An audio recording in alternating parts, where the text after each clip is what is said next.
सबसे पहले introduction JavaScript पे। तो जावास्क्रिप्ट क्या है? स्क्रिप्टिंग लैंग्वेज है। प्रोग्रामिंग लैंग्वेज भी बोल सकते हो तुमको, क्योंकि प्रोग्रामिंग लैंग्वेज का ही पार्ट होता है स्क्रिप्टिंग लैंग्वेज, उसको हम लोग क्लासिफाई करते हैं। तो जावास्क्रिप्ट एक स्क्रिप्टिंग लैंग्वेज है जो कि वेब पेज पे जो हम लोग फीचर्स ऐड करते हैं उसको करने में तुमको मदद करता है। जैसे कि तुम जाते हो किसी वेबसाइट पे, तो तुम कोई बटन क्लिक करते हो तो कुछ हो जाता है, तुम कोई फॉर्म भरते हो सबमिट करते हो जाता है, आरजीबी की वेबसाइट पे जाते हो अपना ईमेल आईडी पासवर्ड डालते हो सबमिट करते हो, तो सबमिट करने से उसको कैसे पता कि क्या हो रहा है? तो वो जावास्क्रिप्ट से सारी चीजें, बटन हैंडलिंग की, इस बटन के क्लिक पे क्या होगा, एनिमेशन ऐड करते हो, मैप्स जो होता है गूगल मैप्स, तुम्हारा इंटरेक्टिव मैप जो गूगल पे जाते हो वो, ये सारी चीजें अगर हो रही हैं वेब पेज पे तो कहीं ना कहीं जावास्क्रिप्ट इन्वॉल्व है। ठीक है। तो हमको पता है कि वेब पेज बनाने के लिए 3 टेक्नोलॉजी जो है वो बेसिक है, जैसे कि HTML पहला है उसमें, दूसरा CSS और तीसरा है जावास्क्रिप्ट। अब किसको किसको HTML CSS थोड़ा बहुत पता है? थोड़ा बहुत बेसिक।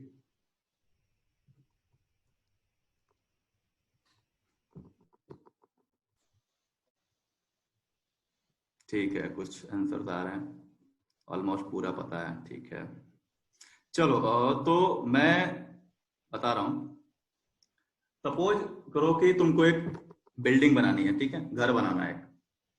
तो सबसे पहले क्या होता है उसमें, हम लोग पिलर्स बनाते हैं, उसके बाद क्या होता है ईंटों से दीवार बनाते हैं, उसके बाद क्या करते हैं हम लोग प्लास्टर करके पेंटिंग वगैरह जो भी होता है वो करते हैं। फिर उसमें हम लोग फीचर्स डालते हैं, जैसे लाइक कोई अगर रिमोट कंट्रोल घर बनवाना है तुमको कि रिमोट तुम ऑन करो तो गेट खुल जाए तुम्हारा, तुम स्विच बनवाते हो इलेक्ट्रिक स्विच, स्विच दबाओ फैन ऑन हो गया, ये सारी चीजें हैं। तो एक इस पूरे, अगर तुमको एक घर बनाना है, इसको अगर हम मान लें कि एक वेब पेज डेवलपमेंट है, तो जो पिलर बनाना और जो दीवार वगैरह बनाना होता है वो हम लोग करते हैं HTML से। जो बिल्डिंग ब्लॉक्स हैं वेब पेज के उसको हम बनाते हैं HTML से। जो भी चीज लिखी होती है उस पे, किस किस कंटेंट में क्या क्या कंटेंट हमको दिखाना है, ये सारी चीजें हम लोग HTML से करते हैं। डिजाइनिंग वाला पार्ट हो गया, तो जैसे कि पेंट करना या फिर कुछ डिजाइन बनवाना, ये सारी चीजें हमको करना है CSS से। CSS होता है जिससे हम लोग पूरा डिजाइनिंग का पार्ट देखते हैं। तीसरा हो गया फीचर्स लाने वाली बात। तो फीचर्स हम लोग लाते हैं जावास्क्रिप्ट से। तो जावास्क्रिप्ट जो है वो उस पूरे सेटअप का, उस पूरे स्टैक का तीसरा लेयर है जिसमें हम लोग सारी कुछ करते हैं। तो अभी हम लोग इस ये वेबिनार जो कि जावास्क्रिप्ट का है, तो मतलब HTML CSS तो यूज होगा ही, लेकिन उस पर हम लोग ज्यादा फोकस नहीं करेंगे अभी। जावास्क्रिप्ट में मेन फोकस रहेगा अपना। तो आगे चलते हैं।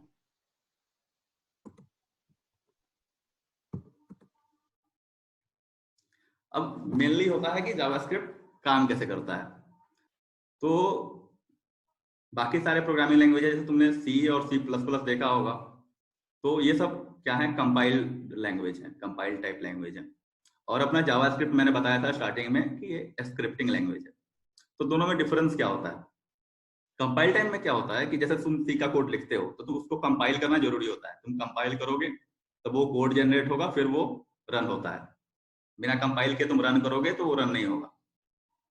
ठीक है। लेकिन जावास्क्रिप्ट क्या होता है, स्क्रिप्टिंग लैंग्वेज है, तो उसमें क्या होता है, कंपाइल कोड नहीं होता है, इंटरप्रेट होता है इसमें। वो एक लाइन लेगा, उसको पार्स करेगा, ठीक है, उसको मशीन कोड में कन्वर्ट करके उसका सीधे आउटपुट, उसका मेन फोकस जो होता है वो आउटपुट पे होता है।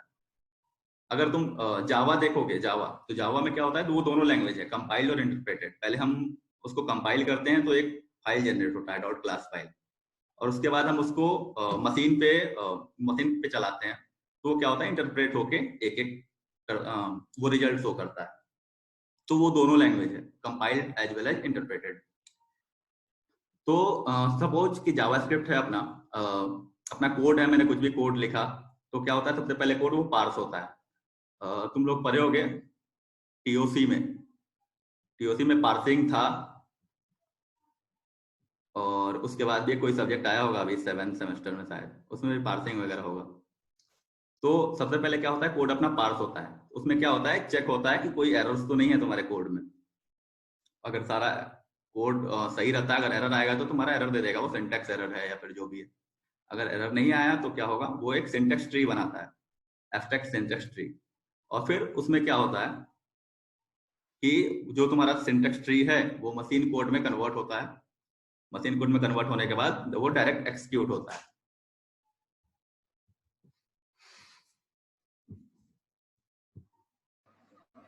ठीक है। अब एक्चुअली ये है कि जैसे तुम जावा यूज कर रहे हो, जावा यूज करते हो तो तुमको क्या डाउनलोड करना पड़ता है? जेडीके। जेडीके करना पड़ता है ताकि वो सारी चीजें चल सके। तो वैसे भी हर language, C plus plus use करने के लिए तुम सी वाला वो कोड जो है, अ, हम लोग ब्लू वाला थीम वाला जो यूज करते थे अपना, टर्बो सी प्लस प्लस या टर्बो सी, वो यूज करते थे। तो क्या होता था, वो कंपाइलर प्रोवाइड करता था जो सारी कुछ उसमें कंपाइल होता था और उसके हिसाब से वो कोड होता था। एक्चुअली वो एनवायरमेंट जो था वो सारा कुछ कर देता था, कंपाइल कर देता था और रिजल्ट देता था। लेकिन अब जावा स्क्रिप्ट है चूंकि, तो हमको पता है यहाँ पे कि कुछ बाहर से तुमको इंस्टॉल करने की कोई जरूरत नहीं है। हम डायरेक्टली अपना जो अब तुम्हारा ब्राउजर है उससे इसको यूज कर सकते हैं और रन कर सकते हैं।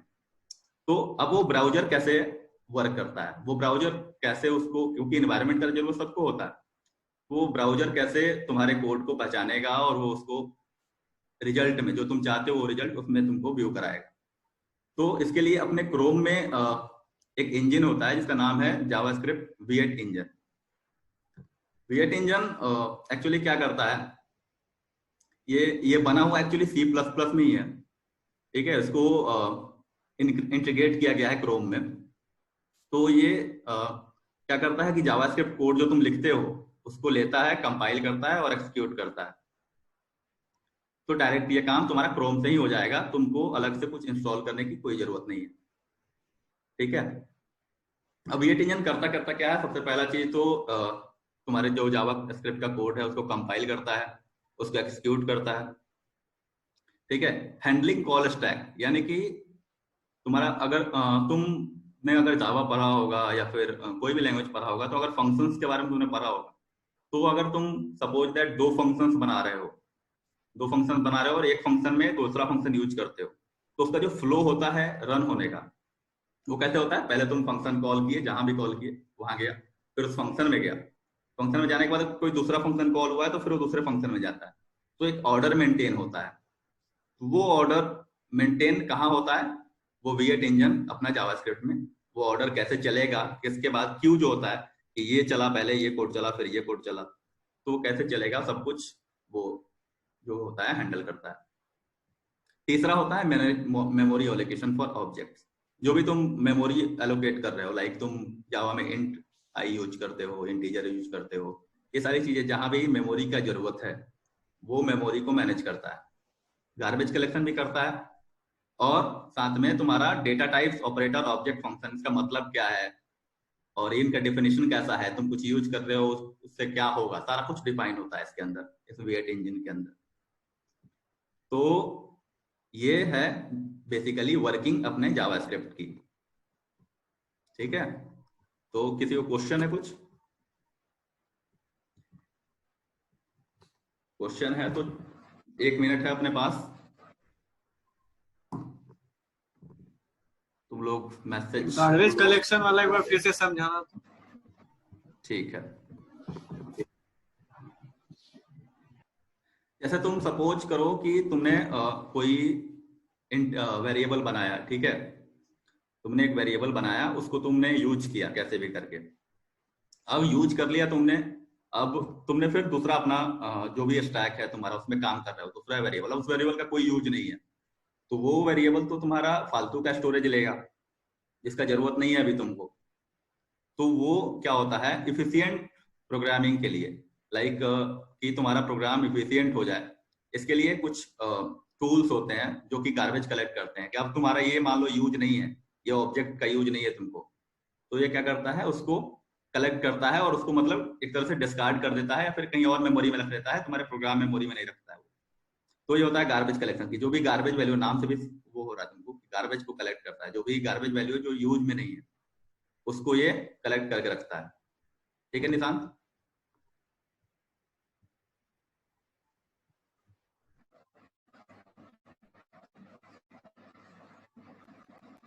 और किसी को कोई क्वेश्चन?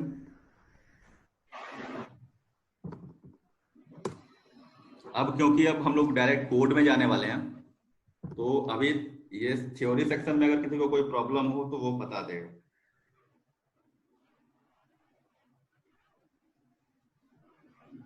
चलो ठीक है, आगे बढ़ते हैं अपन।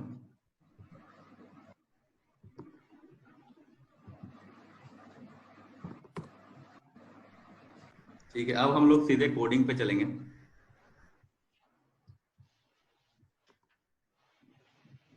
तो अपने पास है VS कोड।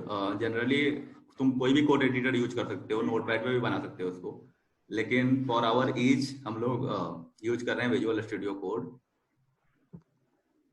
ठीक है, तो मैं सबसे पहले इसमें तुमको दिखा दूं। सबके पास है विजुअल? तुम लोग प्रैक्टिकल करना चाहोगे यहाँ पे, या फिर बस अभी देख लोगे बाद में करोगे?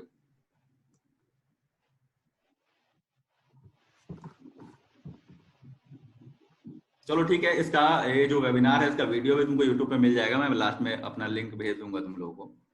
तो अगर उस समय प्रैक्टिकल करना चाहो तो कर सकते हो। अभी देख लो प्रोसीजर क्या है। तो सबसे पहले हमको कोई भी जावास्क्रिप्ट बनाने के लिए अपने अपने को जो मैंने बोला था बिल्डिंग ब्लॉक्स जो है वो क्या है, HTML है, CSS है, जावास्क्रिप्ट उसके बाद आता है। तो हमको एक HTML बनाना पड़ेगा। तो हम बनाते हैं यहाँ पे एक फाइल बनाते हैं, HTML फाइल।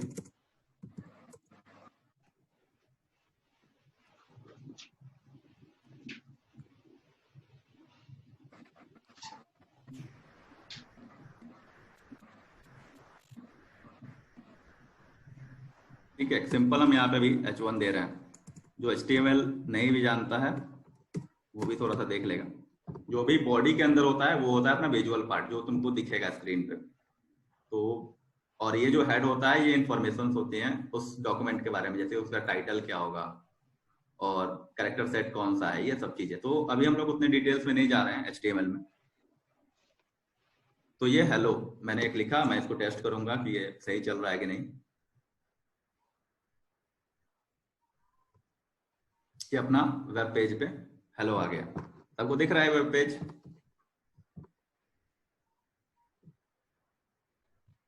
ठीक है, अभी जब अपना ब्राउजर खुल गया तो हम अब थोड़ा ब्राउजर के बारे में जान लेते हैं कि ब्राउजर में एक्चुअली होता क्या क्या है। ठीक है, कि हम लोग कैसे डेवलपमेंट कर सकते हैं। तो हम लोग इंस्पेक्ट में जाएंगे, जिन्होंने नहीं देखा फिर से देख लेना।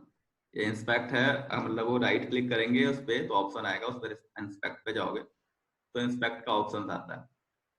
ठीक है, तो सबसे पहला जो पार्ट है इसमें होता है ये एलिमेंट्स वाला। अब एलिमेंट्स क्या है? जो भी तुम्हारा विजिबल पार्ट है तुम्हारे वेब पेज पे जो दिख रहा है, चाहे वो कोई सा भी वेबसाइट हो, ठीक है, उसका विजिबल पार्ट जो तुमको दिख रहा है उसका ये पूरा HTML कोड है यहाँ पे। जैसे देखो मैंने यहाँ लिखा, ये H1 लिखा हुआ है यहाँ पे हेलो, तो उस H1 से ये वाला H1 जो है हेलो ये दिखा रहा है यहाँ पे। तुम कोई भी वेबसाइट पे चले जाओ, जैसे देखो facebook.com पे अगर मैं गया,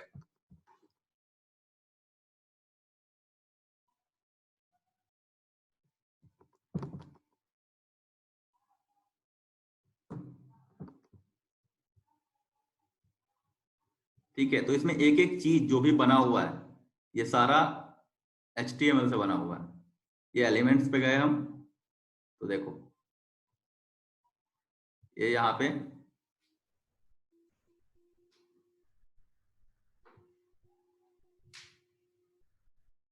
एक्चुअली कुछ क्लिक हो गया था।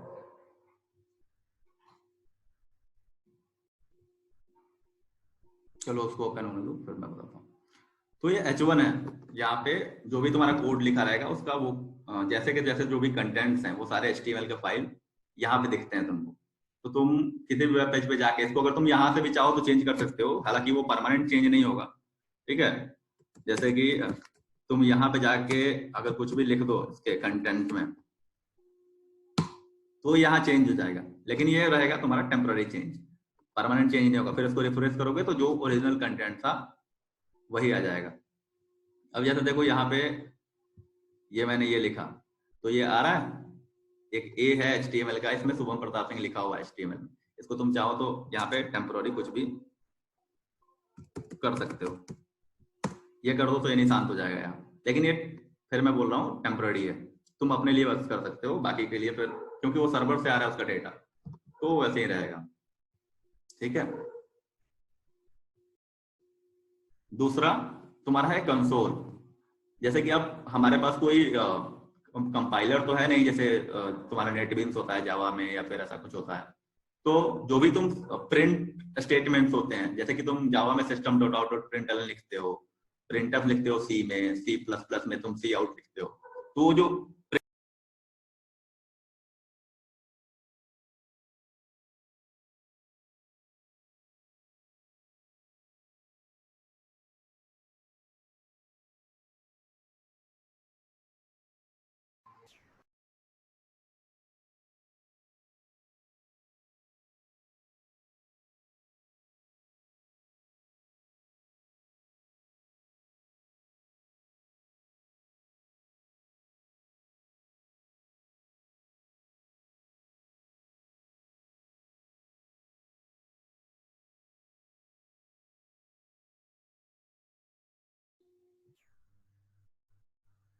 ठीक है, शायद म्यूट हो गया था वो।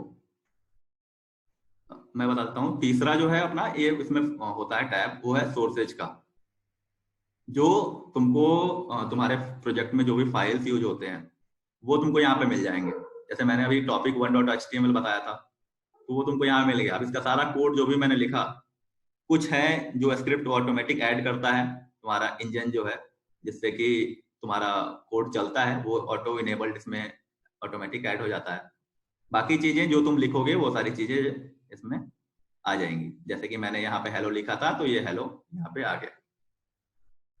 तो ये तुम्हारा हो गया सोर्स है, जिसमें तुमको अगर कोई फंक्शन तुमने लिखा हुआ है तो वो फंक्शन तुम कैसे चल रहा है उसके लिए भी एक टूल होता है, डिबगर जिसको बोलते हैं। तुम लोगों ने अभी, मैं आगे कोड करूंगा तो तुम लोगों को दिखाऊंगा कि उससे क्या होता है, तो तुम उसको उसमें यूज कर सकते हो डिबगर को। चौथा होता है अपना नेटवर्क। जैसे तुम कोई भी चीजें यूज करते हो, जैसे तुम आरजीबी वेबसाइट पे जाते हो, फॉर्म पे जाते हो किसी, तो क्या होता है कि तुम अगर तुमने अपना यूजर नेम पासवर्ड डाला और तुमने सबमिट किया, तो क्या होता है, तुमको तो पता नहीं चलता, वो डायरेक्टली चला जाता है। लेकिन वो जाता कैसे है, तुमने कोई बैकएंड में एपीआई सर्विसेज बनाई होंगी। अब ये तुम दोनों डेटा उस सर्विस के जरिए तुम भेजोगे बैकएंड में, फिर वो वैलिडेट करेगा उसको, फिर तुमको आगे अगर तुम्हारा पासवर्ड सही होगा, यूजर नेम सही होगा, तो तुमको एंट्री देगा।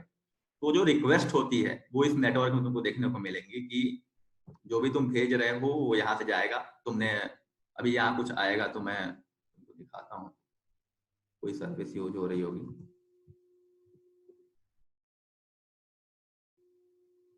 फॉर एग्जाम्पल यहाँ पे तो अभी ऐसा कुछ नहीं है। जैसे मैं यहाँ पे सर्च करूँ rexweb.com, ठीक है। अगर तुमको कॉन्टैक्ट अस करना है यहाँ, तो तुम यहाँ पे जाओगे, अपना नाम डालोगे, अपना ईमेल डालोगे, कुछ मैसेज डालोगे,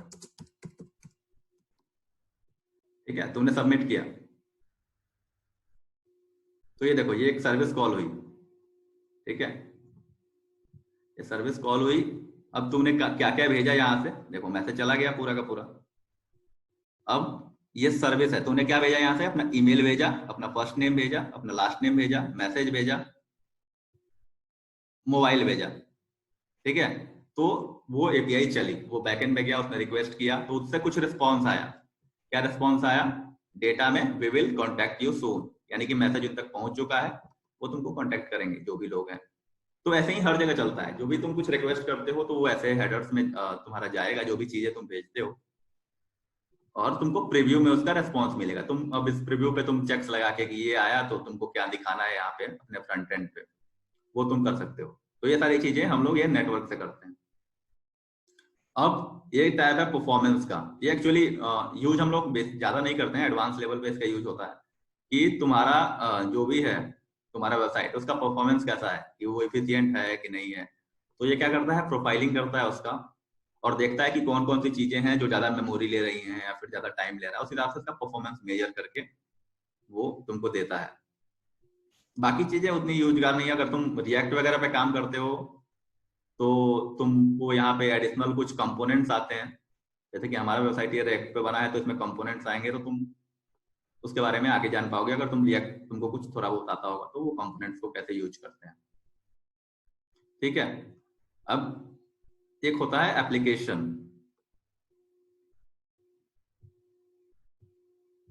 कंपाइलिंग रोक देते हैं अभी परफॉर्मेंस।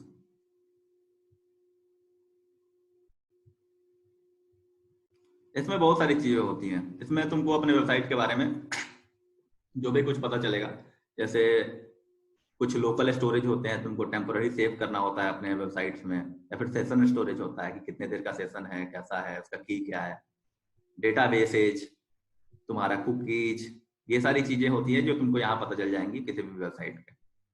तो ये अपना एक मतलब जनरल मैंने तुमको दे दिया क्रोम ब्राउजर का, कि तुम जावास्क्रिप्ट के लिए कैसे इस क्रोम ब्राउजर को यूज कर सकते हो और मतलब कोड कर सकते हो बिना किसी आईडी के और बिना किसी वो के। क्रोम काफी है कोड करने के लिए तुमको जावास्क्रिप्ट, ये सबसे बड़ा एडवांटेज है जावास्क्रिप्ट का।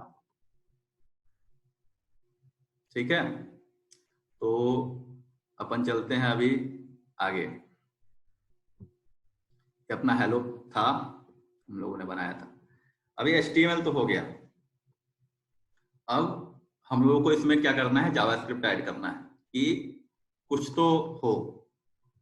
ठीक है, कुछ इसमें फीचर्स हम लोग ऐड करते हैं। तो जावास्क्रिप्ट ऐड करते हैं हम लोग दो टाइप से। एक तो अगर तुम अलग जावास्क्रिप्ट का फाइल बना लो यहाँ पे और एक नया JS फाइल बना लो और उसमें यूज करो और उसको लिंक कर दो यहाँ। दूसरा होता है तुम इसी फाइल में यूज कर लो। तो अपन अभी यहीं पे यूज करेंगे जावास्क्रिप्ट का। तो जावास्क्रिप्ट फाइल यूज करने के लिए हमें लगाना पड़ेगा यहाँ पे एक स्क्रिप्ट टैग। ठीक है, स्क्रिप्ट टैग के अंदर अपना जितना भी जावास्क्रिप्ट का कोड होगा सारा होगा स्क्रिप्ट के अंदर। स्क्रिप्ट टैग के अंदर लिखते हैं जो भी जावास्क्रिप्ट का कोड होता है। अब इस स्क्रिप्ट के अंदर देखो, एक हम लोग देते हैं यहाँ पे टाइप इसका text/जावास्क्रिप्ट। ये इसको बताते हैं हम लोग कि ये जो भी हम इस स्क्रिप्ट के अंदर लिख रहे हैं उसका जो टाइप है वो जावास्क्रिप्ट है। तुम अगर इसको नहीं भी बताओगे तो भी जो नए ब्राउजर्स हैं, मॉडर्न ब्राउजर्स, उसमें ये चल जाएगा, क्योंकि नए जो ब्राउजर्स हैं वो स्मार्ट एनफ हो गए हैं कि जो समझ सकें कि मतलब जो भी आ रहा है वो जावास्क्रिप्ट है या फिर कोई अदर लैंग्वेज है।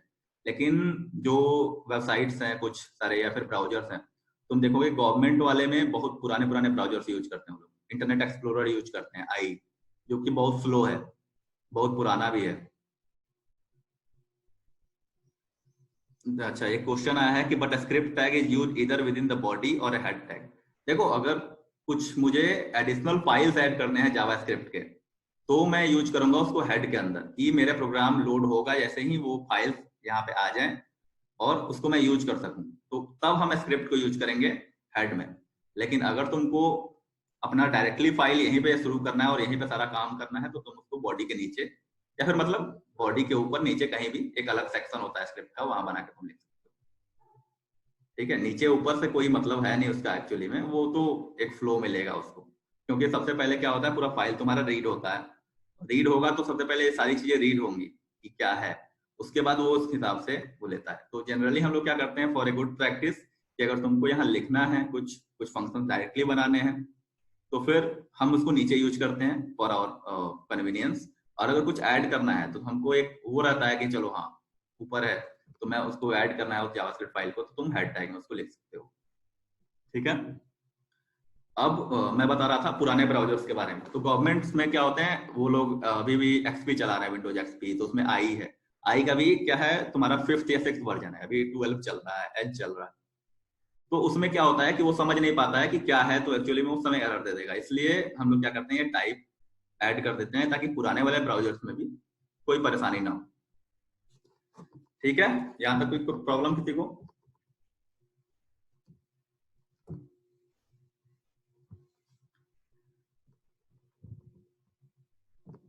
चलो यस नो बोल दो यार कुछ।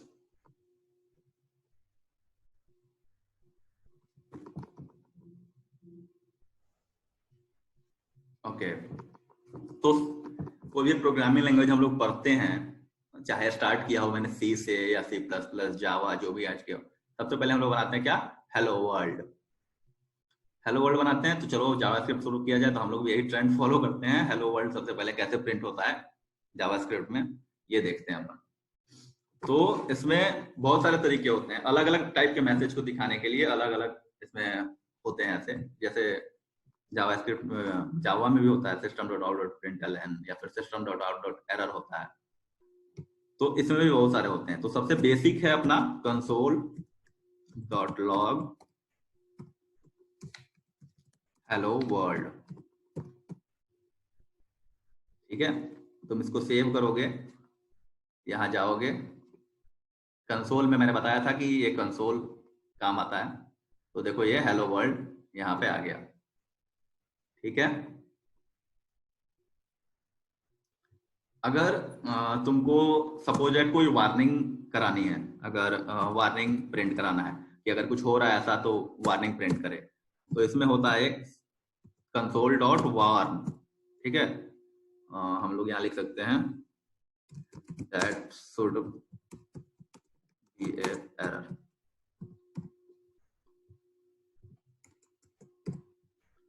ठीक है। तो वार्निंग के लिए कंसोल डॉट वार्न हम लोग यूज करते हैं। तो देखो ये जब हम लोग आएंगे तो ये थोड़ा सा अलग टाइप से वो दिखाता है कि दैट शुड बी एरर, ये जो चीजें हैं इस टाइप से वो दिखाएगा तुमको कि अगर वो एरर है तो ये दिखाएगा। अगर सपोज कि वार्निंग नहीं आके डायरेक्टली कुछ एरर ही आ गया, तो उसके लिए सिंपल है अपना कंसोल डॉट एरर लिखोगे डायरेक्ट, और यहाँ पे लिख दोगे तुम दिस इज एन एरर। अब एरर देखो कैसे दिखता है, ये देखो एरर रेड में दिखा, दिस इज एन एरर। इतनी सारी चीजें हो गई। अब सपोज हम लोग बनाते हैं एक चीज, जैसे हम लोगों ने बाकी सारे लैंग्वेज में भी फॉर लूप पढ़ा था, तो इसमें भी फॉर लूप होता है। तो तुम इसमें ऐसा वो होता है, इसमें तुम डेटा टाइप जो होते हैं, जिसमें तुम इंट वगैरह जो होता है वो यूज हम लोग नहीं करते हैं इसमें। इसके जो डेटा टाइप्स होते हैं वो डिफरेंट होते हैं। तुम इसमें चाहो तो डिफाइन उसको डिक्लेयर नहीं भी कर सकते हो, या फिर कर सकते हो, कर भी सकते हो। तो एक सिंपल फॉर लूप हम लोग लिखते हैं, for loop for I equal to 0 to I smaller than suppose that 5 I plus plus। अब यहां पे तुम लिख दो कंसोल डॉट लॉग I। तो हमने यहाँ पे प्रिंट किया, तो ये 1 0 1 2 3 4 तक ये प्रिंट हो गया। तो फॉर लूप भी सेम है जैसा तुम जावा वगैरह में करते हो फॉर आई। अब तुमको इसको इंट देने की जरूरत नहीं है यहाँ पे, क्योंकि ये तुम डिक्लेयर कर दिए हो, तुम एक बार उसको वैल्यू दे दिए हो तो वो ले लेगा। ये एक फायदा है तुम्हारे जावास्क्रिप्ट का। और अगर तुम यहाँ पे ये आई को यूज भी नहीं करना चाहते हो, तो एक और मेथड है अपने पास कंसोल डॉट काउंट। ये डायरेक्ट मेथड कॉल कर लोगे तो ये काउंटर वेरिएबल के साथ, ये जो तुम्हारा है देखो डिफॉल्ट, ये एक डिफॉल्ट होता है। कुछ टेक्स्ट अगर तुमको देना है तो तुम वहां दे सकते हो, नहीं तो ये डिफॉल्ट आता है। तो 1 2 3 4 5 ये फिर भी प्रिंट कर देगा बिना आई का यूज किए भी। अगर तुम यहाँ पे लिख सकते हो कि वेबिनार लिख दिए तुम, ठीक है, और अब सेव किए तुम, तो ये देखो वेबिनार 1 2 3 4 5 ये ऐसे वर्क करता है, ठीक है। किसी को प्रॉब्लम? अब एक ऐसा है कि तुमको अगर टाइम निकालना है कि ये जो है तुम्हारा फॉर लूप ये कितना समय ले रहा है, तो उसके लिए अपने पास कंसोल में ही है कि हम लोग कंसोल डॉट टाइम से, जहां से अपने को क्या करना है, टाइम स्टार्ट करना है कि यहां से यहां तक का मुझे दिखना है कितना टाइम लग रहा है। हम वहां पे कंसोल डॉट टाइम स्टार्ट कर देंगे, और जब ए पूरा फॉर लूप खत्म हो गया तो कंसोल डॉट टाइम एंड, ये टाइम एंड हो गया। तो ये बता देगा कि जो टोटल इसमें जो टाइम है वो कितना लगा। देखो ये 4.28 मिली सेकेंड इसको एक्सिक्यूट होने लगा। ये हमेशा बढ़ते रहेगा, तुम्हारे मेमोरी पे डिपेंड करता है। जितने भी रेफरेंस करोगे वो अपना कम ज्यादा होते रहेगा, डिपेंड अपॉन द तुम्हारा प्रोसेसर स्पीड, तुम्हारा टाइम कितना टेक हो रहा है, ठीक है। तो ये अपना टाइम एंड का ये हो गया। अब अपन चलते हैं, ये अपना थोड़ा कंसोल डॉट लॉग का बेसिक हो गया। तुमने फॉर लूप भी थोड़ा सा देख लिया। तुमको ऐसे भी अगर कुछ इफ कंडीशंस भी लगाना है, लगभग a इक्वल टू अगर 5 है, ठीक है, और तुम कंडीशन लगाए इफ a ग्रेटर देन 5 या फिर a ग्रेटर देन 4, तो ये क्या होगा, console dot log number is greater than 4 else console dot, अगर तुमको मान लो एरर दिखाना है तो console dot error number is smaller than 4, ठीक है। अब सेव करेंगे हम, तो ये यहाँ पे अपना नंबर इज ग्रेटर देन 4 आ गया। अगर हम यहाँ पे 2 डालें,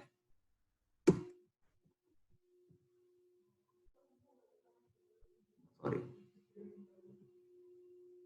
a इक्वल टू 5 है ना, ए को चेंज करना अपने को, तो 2 कर दें, तो ये नंबर इज स्मॉलर देन 4 का वो आ गया टैग कंसोल। तो कुछ बेसिक्स था ये, हेलो वर्ल्ड वगैरह कैसे प्रिंट कराते हैं इसमें, इफ एल्स, सारे लगभग जावा से तुमको सेम ही मिलेंगे, जो ये कंडीशंस हैं इफ एल्स वाली, फॉर वाली, ठीक है। तो अब अपन थोड़ा आगे चलते हैं, इसमें एक नया फाइल बना लेते हैं,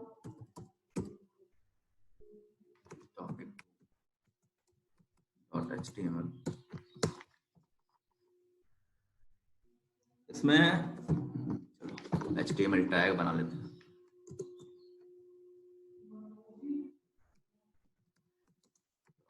ओके, अब इसको चलाना है तो चलो टॉपिक 2 शुरू हो गया। अब देखो, अब अपना कौन सी कंडीशन, किसी ने कंडीशन तो रॉन्ग जा रही है, मतलब हाँ, विकास ने पूछा कौन सी कंडीशन।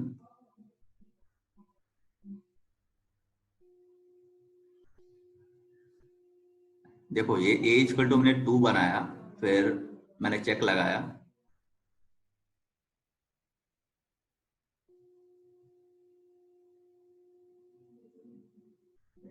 बट कंडीशन तो रॉन्ग जा रही है, फिर भी वो 5 प्रिंट हो रहा है। विकास, ये 5 वाला जो था, देखो 5 है, a इक्वल टू 5 किया मैंने, इसको सेव किया, तो कंडीशन क्या है, a ग्रेटर देन 4 है, तो 5 ग्रेटर देन 4 है, क्या है कंडीशन, ट्रू है ना, 5 तो ज्यादा होता है 4 से, तो नंबर इज ग्रेटर देन 4 दिखा रहा था। हाँ, इसको मैं खोल दिखा देता हूँ। इसमें नहीं, वो .count काउंट था और एक डॉट लॉग था, उसमें लॉग जो आ रहा था वो 0 से आ रहा था, बट वो जो आ रहा था वो 1 से 5 रुको, सुनो मैं उसका एक्सप्लेनेशन देता हूँ तुम्हें। देखो वो काउंट जो मेथड है ना, वो खुद की मेथड, मतलब वो इंडिपेंडेंट मेथड है, लूप पे डिपेंड नहीं कर रही, लेकिन अच्छा, अपनी लूप चल रही 5 बार, ठीक है ना, लूप स्टार्ट हो रही 0 से और चल रही है 4 तक, ठीक है, i इज लेस देन 4 तक, 0 1 2 3 4 5 बार लूप चल रही है, तो उसके बेसिस पे वो 5 बार काउंट मेथड चल रही है, और काउंट हर बार जब चलेगी तो एक बार इंक्रीमेंट करके और बढ़ के और दे देती है वो रिस्पॉन्स। हाँ, वो जावास्क्रिप्ट की एक्चुअली प्री बिल्ट मेथड है, वो एक्चुअली जावास्क्रिप्ट को प्री बिल्ट मेथड है, वो नंबर ऑफ काउंट्स निकालने के लिए उसको यूज किया जाता है, ठीक है। अगर तुमको आई करवाना है डायरेक्टली तो तुम आई यहाँ पे लिख सकते हो कंसोल डॉट लॉग में, तो वो तुम्हारा आई आ जाएगा। लेकिन अगर तुमको बस काउंट करवाना है कि लूप कितना बार चल रहा है, क्योंकि ये तो चलेगा ना, i इक्वल टू 0 में भी चलेगा, 5 पे क्या होगा, ये चलेगा तो, लेकिन वो अंदर नहीं जाएगा, ये होता है केस। लेकिन तुम्हारा फॉर लूप एक्सिक्यूट तो हुआ, इसलिए वो 5 दिखा रहा था, ठीक है।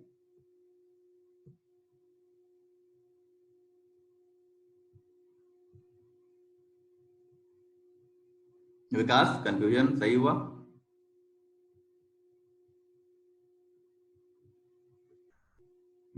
ठीक है,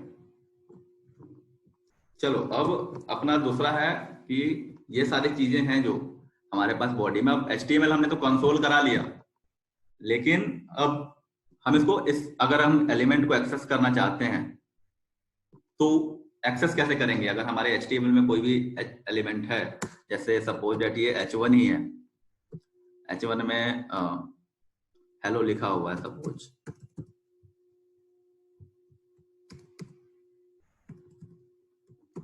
तो अब हम इसको अपने स्क्रिप्ट टैग से, जावा स्क्रिप्ट से इसको ऐड कैसे करेंगे, इसको एक्सेस कैसे करेंगे, इसको चेंज कैसे करेंगे, वो देखते हैं अपन।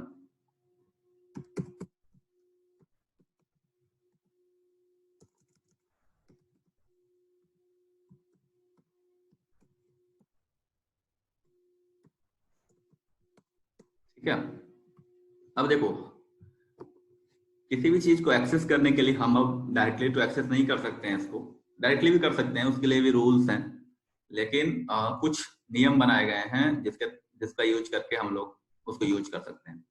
अब अपना कोई भी टैग होता है HTML का, उसमें अपन क्या करते हैं, उसको बहुत तरीके से उसको, जैसे रिकॉग्नाइज, जैसे तुम्हारा कुछ नाम है, कोई भी पर्सन होता है, उसको पहचानने के लिए हम तो ये नहीं बोल सकते ना वो लड़का, हम बोलते हैं कि हाँ ये निशांत है, ये पवन है, ऐसे करके उसका नाम कुछ रखा गया है। तो हमको क्या करना होता है, यहाँ पे एलिमेंट को कुछ ऐसा ही पहचान रिकॉग्निशन देना पड़ता है, जिससे हम उसको अपने स्क्रिप्ट टैग में फेच कर सकें और पता चल पाए, कंफ्यूजन ना हो कोई कि वो जो है हम सही आदमी को पॉइंट कर रहे हैं कि नहीं। ठीक है, तो ये H1 है। अपन इसको हम एक आईडी होता है, हम आईडी भी देते हैं इसको वो करने के लिए। सपोज दैट इसको हम tag1 का आईडी दे दिया। अब इस आईडी से हम इसके वैल्यू को फेच कर सकते हैं। ठीक है, तो अब इसका यूज कैसे करते हैं, देखो अगर आईडी दिया रहता है, क्योंकि हमारा बेस्ट प्रैक्टिस ये है कि जो भी आईडी होता है वो मतलब हम लोग एक बार एक कंपोनेंट के लिए ही आईडी यूज कर सकते हैं, ये यूनिक होता है। अगर और भी चीजें हैं जैसे तुम वो कर सकते हो, जैसे कि तुम्हारा क्लास हो गया, H1 में तुम क्लास ऐड कर सकते हो एक नाम, फिर तुम टैग नेम से भी कर सकते हो कि ये H1 है, तो जितने भी सारे H1 होंगे वो तुमको मिल जाएंगे। और नेम भी हम लोग देते हैं, वो सब अलग अलग है, हम लोग आगे देखेंगे कि कैसे कैसे एक्सेस करते हैं। ये पहला है, जैसे हेलो लिखा मैंने, इसको एक आईडी दे दिया टैग, तो ये तुम्हारा हेलो आ गया। अब अगर आईडी है, चूंकि आईडी है तो हम इसको डायरेक्टली एक्सेस कर सकते हैं, हमको कोई मेथड की जरूरत नहीं है। मेथड भी यूज करोगे फिर भी एक्सेस हो जाएगा, अगर नहीं भी करोगे तो भी ये यूज हो जाएगा। तो अपन क्या करते हैं, इसको हम, ये हेलो है, अब हम जावास्क्रिप्ट इसको चेंज कर देते हैं। ठीक है, तो डायरेक्टली ए डॉट एक प्रॉपर्टी होता है इनर HTML का, इसको हम अगर कर दिए रेक्सोवेब, ठीक है, इसको सेव किए, एक मिनट, अच्छा ये नहीं है ना, tag1 है एक्चुअली में, हमने नाम इसको tag1 दिया था, tag1।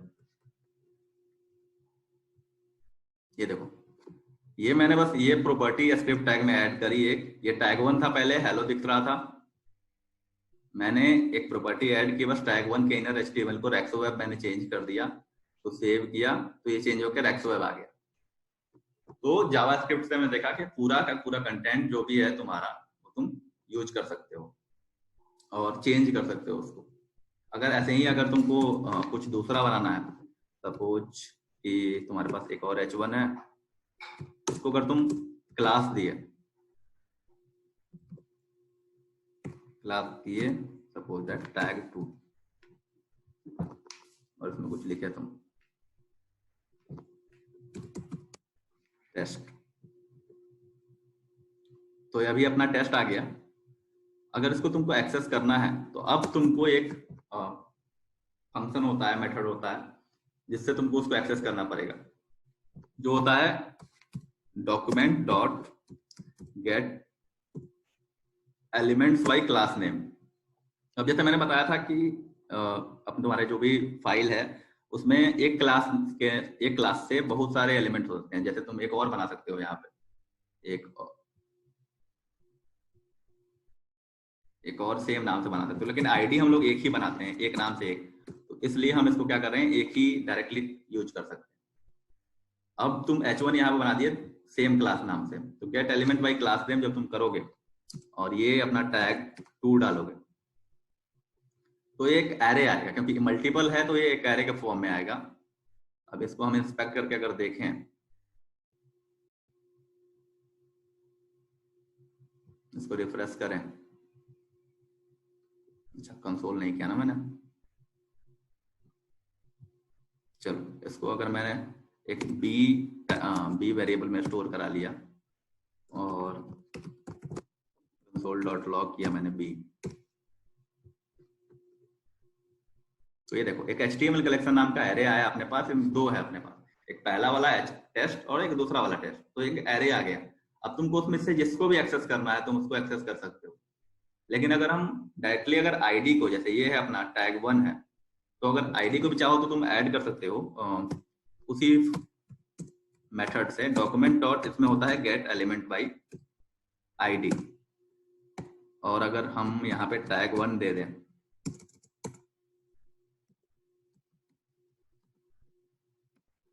और यहाँ पे कंसोल करा दें हम,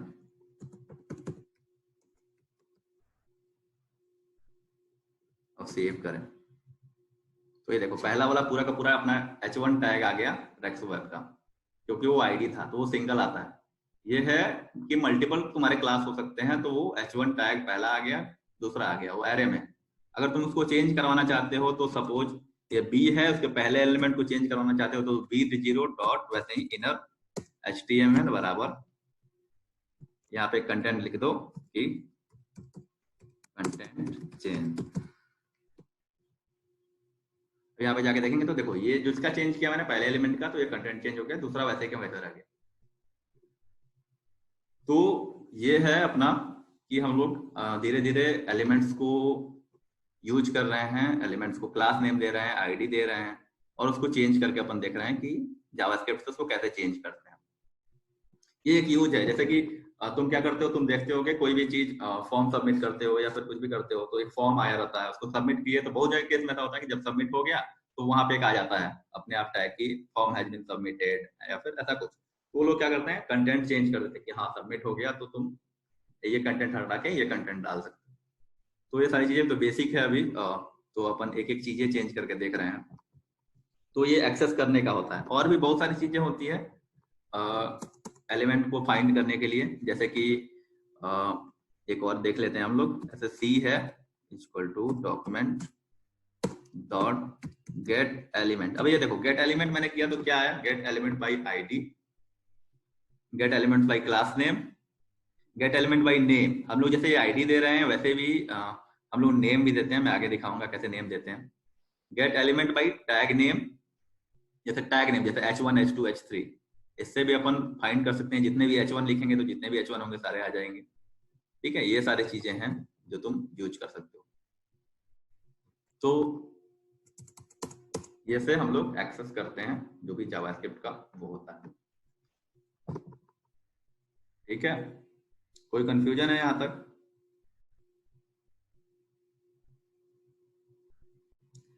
चलो अब थोड़े से कुछ जैसे हम लोग विंडो चलाते हैं ना, मतलब विंडो एक्चुअली विंडो 7 नहीं, ये अपना जो क्रोम का ब्राउजर है उसका विंडो होता है, उसके भी कुछ इवेंट्स होते हैं, वो मैं दिखाता हूँ कि वो भी प्री डिफाइंड होते हैं। उसको यूज करके तुम कर सकते हो बहुत सारी चीजें, कि जैसे तुम किसी चीज पे क्लिक किए या फिर किसी चीज पे तुम हॉवर किए तो उससे वो आता है। तो एक मैं h1 टैग बनाता हूँ यहाँ पे रेक्सो वेब नाम का। ठीक है, इसको मैं लाइव कर देता हूँ। ठीक है, ये रेक्सो वेब है। अब थोड़ा सा अपन इसमें CSS भी देख लेते हैं, CSS कैसे ऐड करते हैं। तो CSS अगर तुमको ऐड करना है तो तुम यहाँ पे जाओगे हेड टैग के अंदर, इसमें एक स्टाइल नाम का बनाओगे, फिर यहाँ पे तुम टाइप डालोगे क्या, वैसे ही जैसे जावास्क्रिप्ट के लिए डाला था text.css करके, text/css करके, और जो भी अब तुम्हारा CSS होगा वो यहाँ आएगा। अब क्या होगा, हम यहाँ पे h1 डाले, इसको हम दे दिए बैकग्राउंड, सपोज दैट ब्लू दे दिए। अब यहाँ गए, ये इसका बैकग्राउंड हो गया ब्लू। इसको हम कलर दे दिए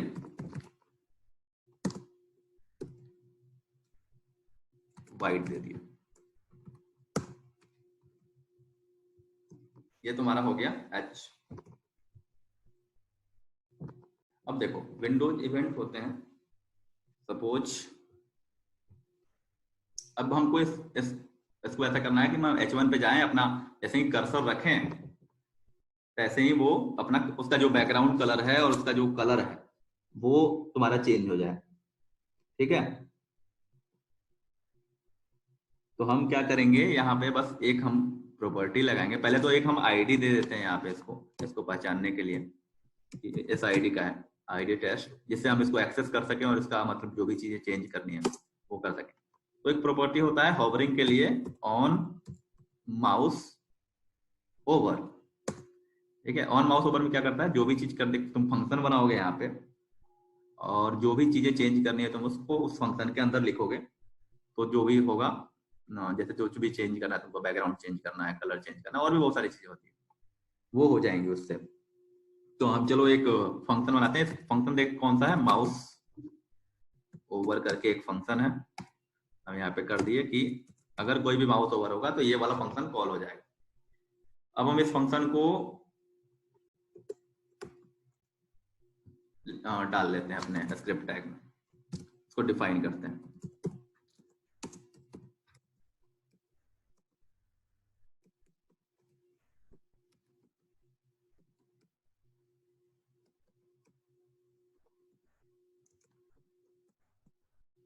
अब हमें फंक्शन बना लिए हम एक MOU माउस ओवर करके।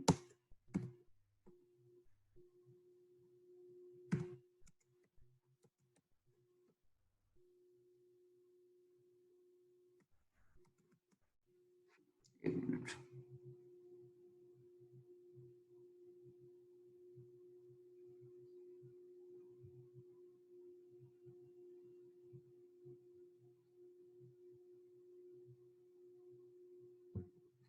देखो इससे कितना डिफरेंस पड़ता है। ये एक SC मेरा छूट गया था, तो ये इसका कलर चेंज हो गया माउस ओवर का। ये लेगा ही नहीं कि ये जावा स्क्रिप्ट है, वो एरर शो कर देता है। तो ये सारी चीजें भी तुमको VS कोड अगर तुम डाउनलोड कर लोगे तो सारा चीज तुमको, जो भी मतलब अगर कुछ एरर्स वगैरह होगा थोड़ा बहुत छोटा मोटा, तो वो भी बता देता है। तो चलो हम सबसे पहले एक कंसोल करा के देखते हैं, कंसोल डॉट लॉग, कि ये यहाँ पे लिखेगा कि ये होवर्ड जब भी होगा तो ये होवर्ड तुम्हारे कंसोल पे लिख देगा। हम गए यहाँ पे कंसोल पे गए, अभी कुछ नहीं लिखा है, देखो ये आया, होवर्ड आया, जैसे ले गए माउस, फिर ले आए, फिर दूसरी बार, फिर तीसरी बार, फिर चौथी बार, कहीं भी ले जाओगे ये होवर तुम्हारा, जितनी बार ले जाओगे उतने बार ये होवर प्रिंट होगा। अब हमको क्या करना है, इसके बैकग्राउंड को चेंज करना है। तो हमने एक्सेस करने के लिए आईडीज का लिया था टेस्ट, तो हम लोग सीधे जाएंगे टेस्ट पे, क्योंकि हमको इसका स्टाइल चेंज करना है। तो test dot style dot background change करना है, तो बैकग्राउंड करेंगे, और सपोर्टेड इसको क्या करना है, येलो कलर का करना है, तो येलो हो गया। अब हम यहाँ पे गए, जैसे इस पे ले गए, देखो इसका कलर बैकग्राउंड चेंज हो गया, लेकिन ये कलर अभी भी व्हाइट है। कलर चेंज करवाना है तो ऐसे ही अपन जाएंगे test dot style dot colour,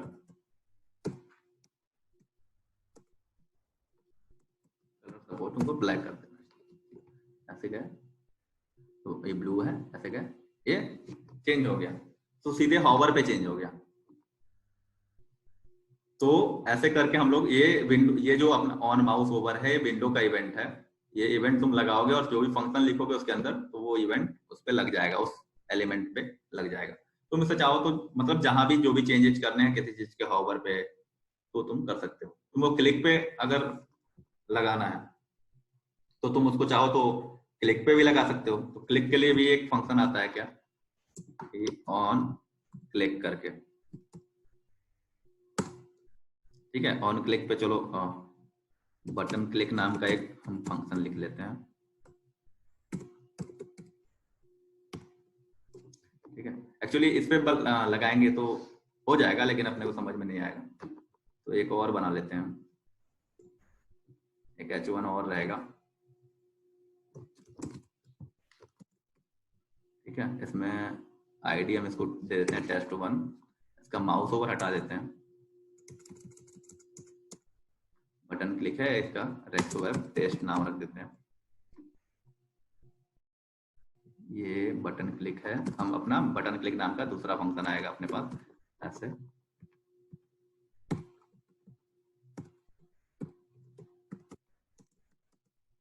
ठीक है। अभी कुछ नहीं लिखा मैंने, तो मैं यहाँ गया ठीक है, मैंने इस पे किया तो ये चेंज हो गया, लेकिन इसमें मैं क्लिक कर रहा हूँ तो कुछ नहीं हो रहा अभी, क्योंकि मैंने कुछ उस पे लगाया नहीं है इवेंट। अब यही सेम चीज मैं क्लिक पे इस पे ले आके इसको कॉपी करके यहाँ पे पेस्ट कर दे रहा हूँ। इसको येलो से तुम कर देते हैं अपन ग्रीन,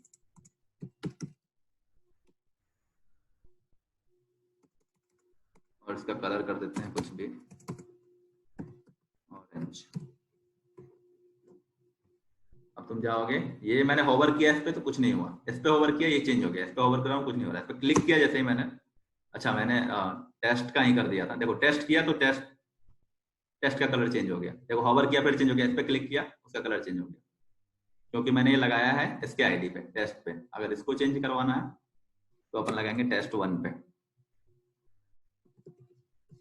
अब देखो अब गए, इस पे होवर किया कुछ नहीं हुआ, इस पे होवर किया येलो हो गया, इस पे क्लिक किया तो ये ब्लू हो गया, हाँ ग्रीन हो गया। तो ऐसे आप लोग बहुत सारे चेंजेस कर सकते हैं। अब छोटा सा अपना सेशन है तो सारी चीजें कवर नहीं हो पाएंगी इसमें, तो इसलिए अपन थोड़ा सा देख रहे हैं, बस इसका बेसिक यूजेज है, ये तुमको पता चल जाएगा कि किस चीज से करने से क्या होता है। तो फिर तुम अगर प्रैक्टिस करोगे और गूगल है ही है तुम्हारे पास, तो तुम मतलब अच्छा कर सकते हो इसमें, क्योंकि बहुत इजी लैंग्वेज है, तुमको समझने में कोई प्रॉब्लम नहीं होगी, बस प्रैक्टिस इंपॉर्टेंट है। और अगर गाइडेंस कहीं अच्छे जगह से मिले, जो लोग मतलब प्रैक्टिकल एक्सपोजर दें, यूट्यूब पे भी है, बहुत सारी चीजें हैं, तो उनसे तुम अगर गाइडेंस ले सको तो वो सही है। चलो अब एक और अपना फाइनल करते हैं। सपोज एक फॉर्म बनाते हैं अपन, ठीक है, एक छोटा सा प्रोजेक्ट बनाते हैं हम लोग, ये भी HTML फाइल है।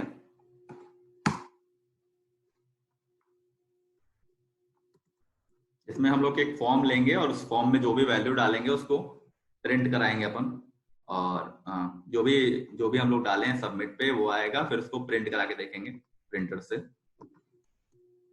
ठीक है, इसको चेक कर लेते हैं कि सही था या कि नहीं। तो एक रजिस्ट्रेशन फॉर्म बना लेते हैं अपन,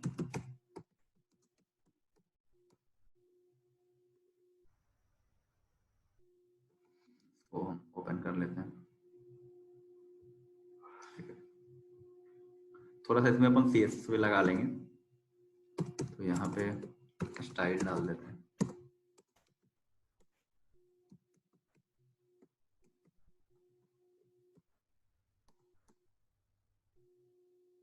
ये H1 है, इसको अपने को